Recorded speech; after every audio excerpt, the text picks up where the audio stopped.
саволи дигар. Устодҷон, шумо гуфтед шахсе ки падару модарро меранҷонад 70 сола ибодаташ қабул намешавад.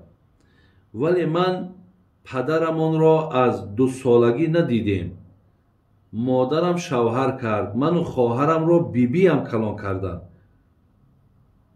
дар ин ҷо кӣ ҳаққи бисёр дорад болои мо? нафарҳое ки албатта ман дар бораи падар ва модар вақте суҳбатҳои зиёд дорам,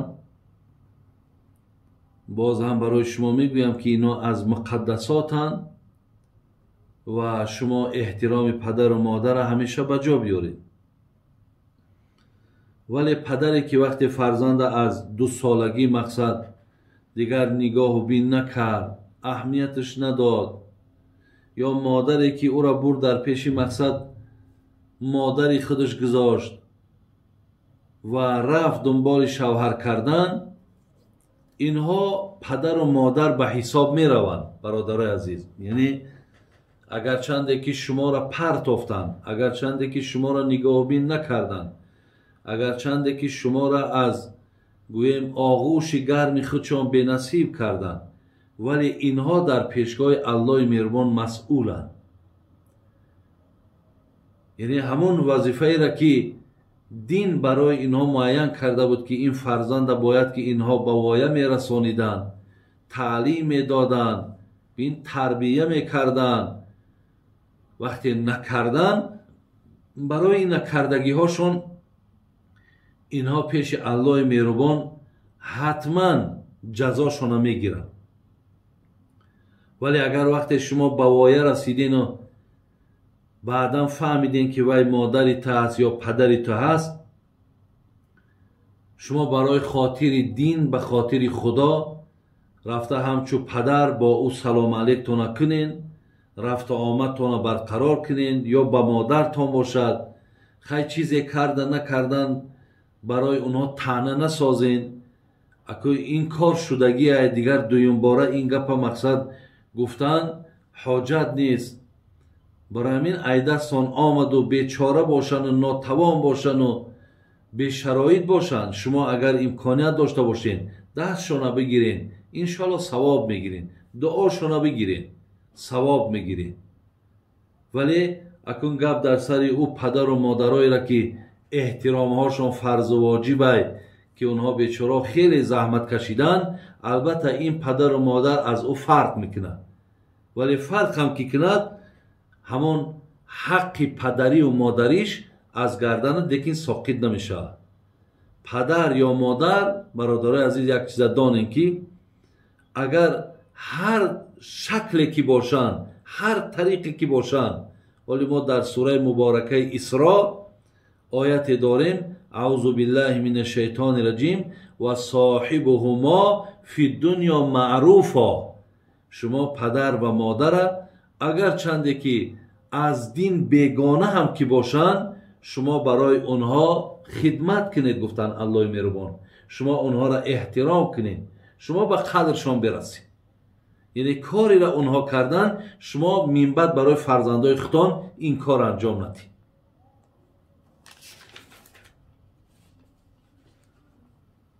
хуб, саволи дигар. баъд аз намози таҳаҷҷуд 3 ракат қазои витри воҷиб хонӣ мешавад? агар ба шарти бародарое ки мисол қазоиё доранд, мақсадаш агар баъди таҳаҷҷуд хондани 3 ракати қазои таҳаҷҷуд, қазои витрш бошад, мешавад, боке надорад. пешаи таҳаҷҷуда мешавад, баъди таҳаҷҷуда мешавад. аслан барои намози қазо, яъне намозҳое ки аз мо шумо фавт шидан бародаро, хо дар солҳои пешин нахондимшон, онҳо дар гардани мо истодагианд. ҳаргоҳе ки имрӯз худо тавфиқмон додааст, мебинем ки 5 солай, 10 солай, 1 солай нахонда бошем, инҳоро бояд мо дафтару ручка бигирему аз мисол бо як тартибе ҳар рӯза 1 рӯзаша мехонем, 2 рӯзаша мехонем. мо бояд қайд кунем ки мисол 1 рӯзша хондем, 2 рӯзша хондем. ҳамун фарзора мехонем, иншоалло кифоят мекунад. агар витрам ки қазоам ки хонем, بله در مذهب ما و شما حکم واجب دارد. برای این ویترم قضای ما و شما میخونیم. بعد از گردنمون این نمازها چیکار میکنه؟ بعد ساقط میشود. یعنی دیگه جوابگری در پیش الله نداریم. لیکن کسی اگر نماز خفتنش مثلا 4 رکعت فرض خوان، 2 رکعت سنت خوان، اگر خواب کنه، بعد در نماز تهجدش، نماز شبش اگر وقتی بیدار شید 2 رکعت میخواند، 4 رکعت میخواند. یعنی خیلی که ما در سوال و جواب پیشتر گفتیم که تا 12 رکعت نماز تهجد است. اگر شما خوانین چند رکعتش میخوانین؟ ای پشتش 3 رکعت نماز ویتری واجب خوانین، با نور بالای نور میشه.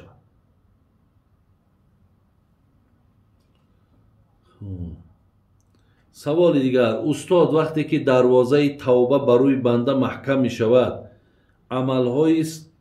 عملهای ثواب دیگرش چی می شود؟ یعنی عملهایی که بعد پوشیدن در توبه انجام می تید. یعنی برادران عزیز و گرامی، در توبه بر بالای بنده تا زمانی که جان در حلقش است، در توبه پوشیده نیست. در توبه بر بالای بنده پوشیده نمی شود. برای همین نیک است هر کسی که تا زمانی که حتی میگه جان در همین حلقش بیاید، اگر توبه کند، توبه را الله میپذیرد. ولی یک کار است برادرای عزیز که آدمی که اگر توبه نکرده باشد یا در توبه عادت نکرده باشد، او جان وقتی که در حلقش می آید از کجا توبه کرده میتواند؟ او یک قصه را در باب همین توبه میارد، حدیثی را که وقتی پیامبرمون میارد که جان اگر در غرغره باشد، یعنی یک زمان بعد و خدا جانش میگیرد، اگر در همونجا توبه کند، توبهش الله میپذیرد.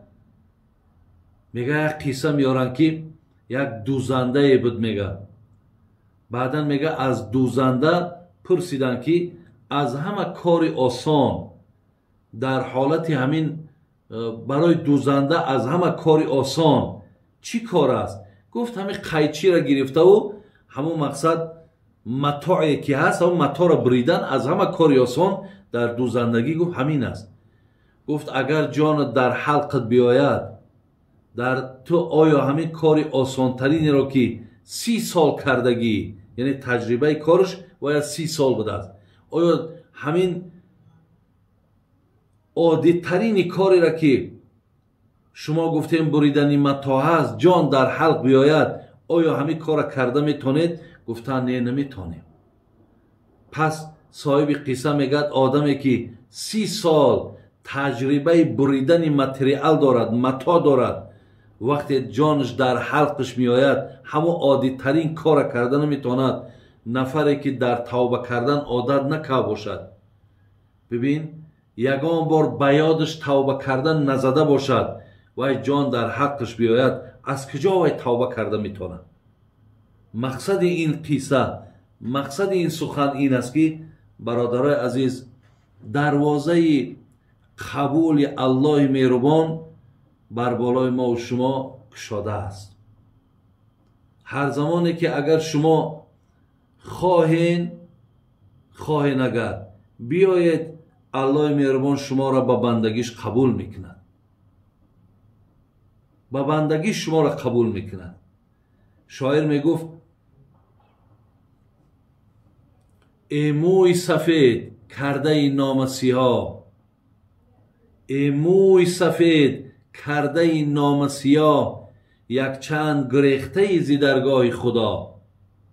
حق میگوید مرا کرم بسیار است، ناامید مشو بنده بیا عذر بخواه. شاعر میگه فرشته ها ملامت میکردن وقتی آدم میبینن موی سرش سفید شده است و تا حال بندگی نداره، تا حال گویم پیشانی او سجده را ندیده است. میگه ملامتش میکنن که موی سرت سفید شد، خبری رفتن از این دنیا را برای تو میتید. کی الله مهربان تا عبادت میکنی؟ میگه در این سرزنش ملائکه ها بعد الله چی میگفته است؟ حق میگوید مرا کرم بسیار است، ناامید مشو بنده، بیا عذر بخواه. یعنی ناامیدی نکو بچم، ناامیدی نکو بنده ای من، بیا عذر خواهی کن، من تو را قبول میکنم. برای همین برادران عزیز بسیار یک الله مهربان داریم، بسیار یک الله بخشنده داریم. ببینین برای یک آنی که شما را قبول کند برای شما یگان مبلغ صرف کردن نیست، برای شما یک ماه یگان کاری وزبین انجام دادن نیست، فقط دست می برداری و الله مهربان همچون حاضر و ناظر میدانی و میگوی که الله مهربان تا امروز حقیقتا من یک نفری بیگانه برای تو بدم، امروز میخواهم که از همین بیگانگی بیرون شوم، میخواهم که آشنا شوم، میخواهم که بر اون ناسپاسایی که کردگی بودم بر اونها نزد درگاه تو پشیمانی آوردم. الله مهربان مرم همچی یک بنده گناهگارم که باشم مرا قبول فرما. الله مهربان 50 سال یا 60 سال از نعمت تو خوردم، از نعمت تو پوشیدم، به همه آن چیزی که بود رسیدم، ولی یک نافهمی داشتم که هیچگاه تو را بندگی نکردم. بازم این بالای من اینقدر شرایط اینقدر فراهمی آوردی. الله مهربان خجالتم، شرمنده‌ام، گناهامو ببخش، کمبودی هامو ببخش. با یک برداشتن دست، با یک مراجعتی با الله، پیامبر نازنین گفتن که التائب من الذنب کمن لا ذنب له. هر کسی که از گناهش توبه کرد مثل نفری می شود که هیچگاه گناهی نکرده است. در حدیث دیگر میگه توبه کننده از گناه مثل طفلی هست که نو از مادر به دنیا آمده است. برادر عزیز این هدیه را و این نعمت ای دست نتی.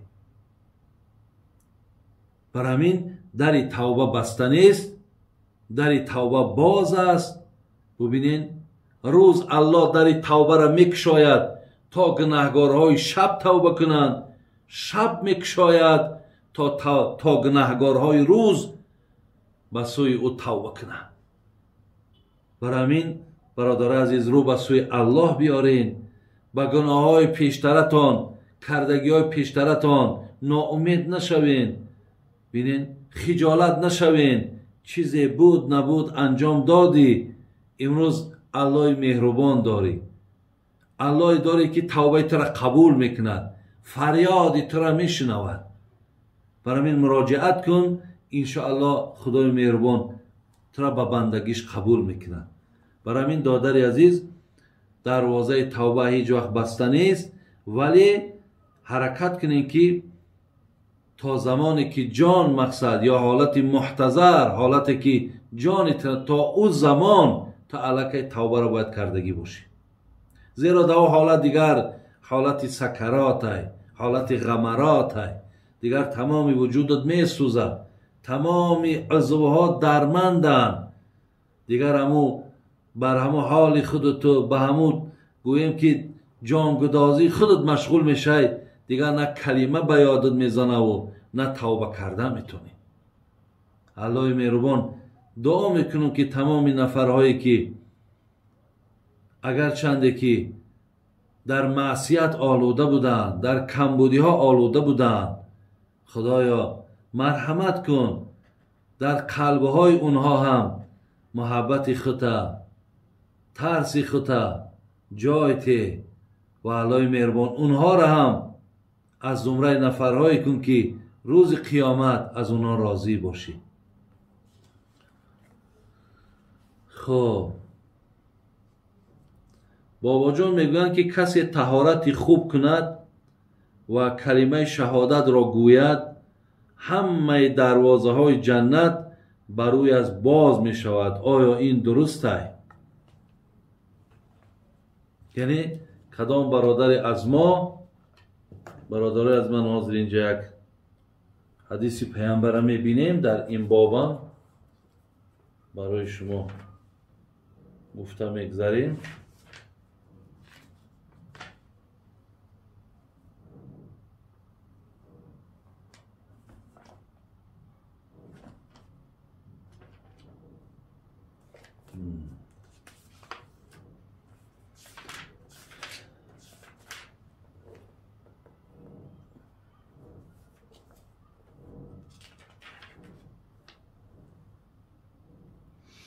برادر ما سوال کردن، برادر عزیز که گفته است کسی طهارت خوب میکند و کلمه شهادت را میگد، همه دروازه های جنت برویش باز میشود. آیا این درست است؟ بله درست است. هر کسی که اگر پای به طهارت باشد و کلمه شهادت را یا کلمه طیبه را اشهد ان لا اله الا الله و اشهد ان محمدا عبد و رسوله یا لا اله الا الله محمد رسول الله اگر در زبانش باشد، انشاءالله همه دروازه های جنت بر بالاتون کشاده است. ما حدیث داریم، حدیث متفق علیه که امام بخاری و امام مسلم راویش حضرت ابو هریره هست. میگه سمعت رسول الله صلی الله علیه وسلم، من پیامبر شنیدم که پیامبر چی گفتن؟ این امتی یدعون یوم القیامت غرا محجلین.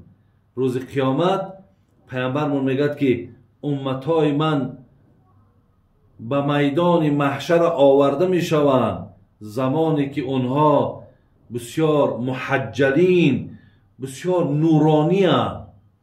ببین جلا میتیان من آثار الوضوء. ای چی حساب؟ ای حسابی که اونها در دنیا پای به طهارت میگشتند. فمن استطاع منکم ان یطیل غرته فلیفعل. پیامبر ما گفتن که یعنی چقدر شما حرکت کنین که در حیات بیشتر طهارت کنین، پای به طهارت باشین. هر یک عضوی را که شما برای پاک کردن میشوین، برای عبادت کردن میشوین، اونها روز قیامت جلا میتین. پیامبرم گفتن من یکی از حساب همین جلا دادنی همون عضوهای را که در طهارت میشوستین، امت مگو از همین حساب میشیناسم.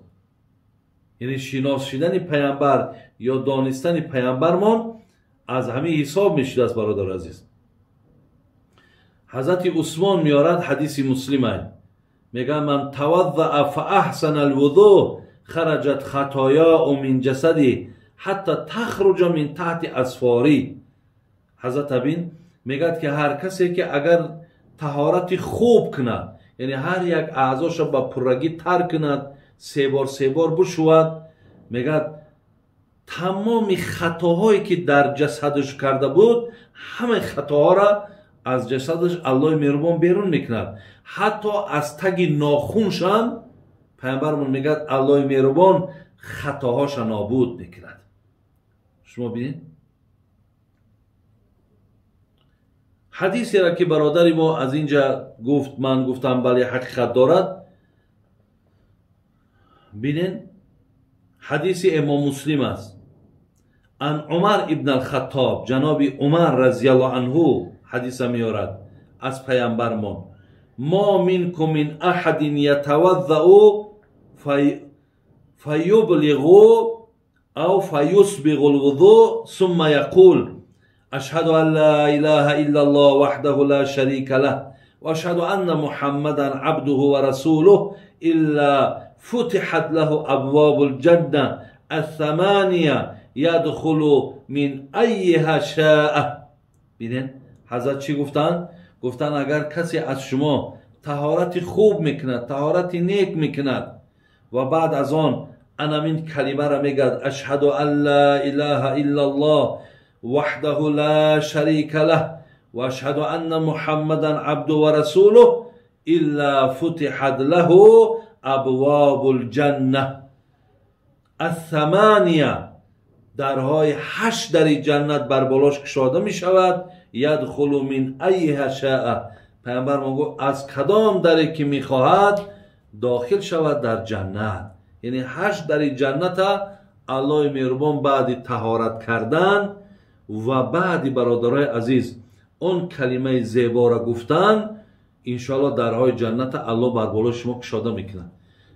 پیوسته حرکت کنین، تنها برای نماز نه، دائم پای به طهارت باشین. حتی در حدیث خواندم کسی اگر پای به طهارت است، یکی ناگهان خدا جانش بگیره و با کلمه گفتن اگر نرسد، همون طهارت جاینشینی کلمه ای.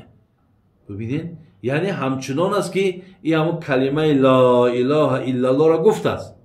اگر هر کسی را که حدیث داریم من کان آخر کلام لا اله الا الله دخل الجنه، کسی را که اگر آخران کلمه این دنیاش لا اله الا الله باشد او داخل جنت می شود. پیامبر ما گفتند که هر کسی که اگر طهارت دارد ولی ناگهان یکی جانش گرفته شود با کلمه نرسد، همون طهارت جاینشین همون کلمه است. یعنی همچنان است که کلمه را گفتگی است. خب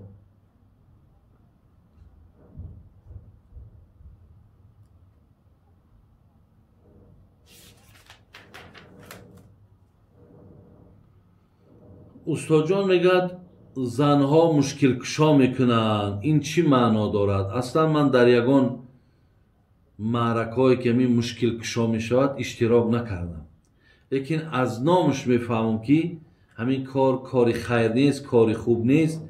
زیرا که مشکل های اگر دنیایی باشد، یک کسی هم مشکلاتی داره، مثلا مشکلات مالی داره یا یک مشکلاتی درد داره، مثلا درچه پیش طبیب در مراجعت میکنه، پولش در پیش یک برادرش، همون مشکلش میبره.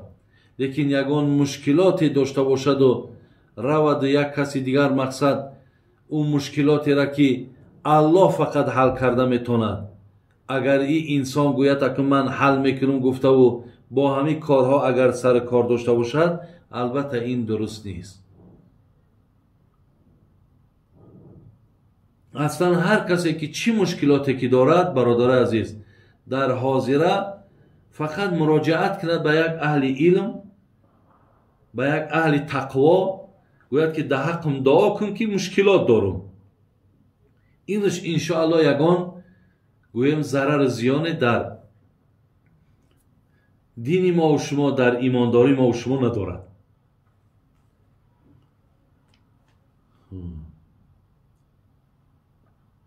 در سر قبر ارچه شیناندن جایز است یا نه؟ جایز است. بالای قبر در ارچه شیناندن بسیار خوبه. یعنی یک درختی است که همیشه سبزه. دیدیم که ما در حدیث ها خواندیم که پیامبرمان بالای 2 تا قبری ده که عذاب داشتن، نوده خرمای را شکستن و بالاشون مقصد غوتاندن و گفتن تا وقتی که این نوده ها سبز است در حق بگیم صاحبای قبر دعا میکنن یا سبکی عذاب قبر میشوند. وقتی که ارچه میشینانیم همیشه سبز که هست، خدا خواهد برای انشاءالله همون نفری که در داخل قبره برای او بسیار خیر خوبی زیاد دارد.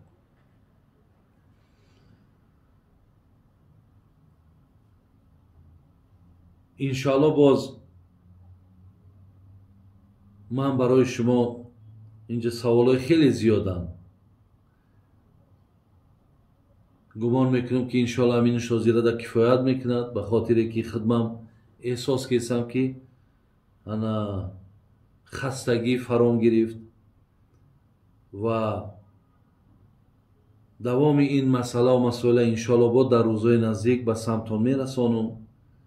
الله مهربان توفیقاتون رفیق کند، مهر و محبت اخلاصاتون با دین خدا زیاد بگرداند. السلام علیکم و رحمت الله و برکاته.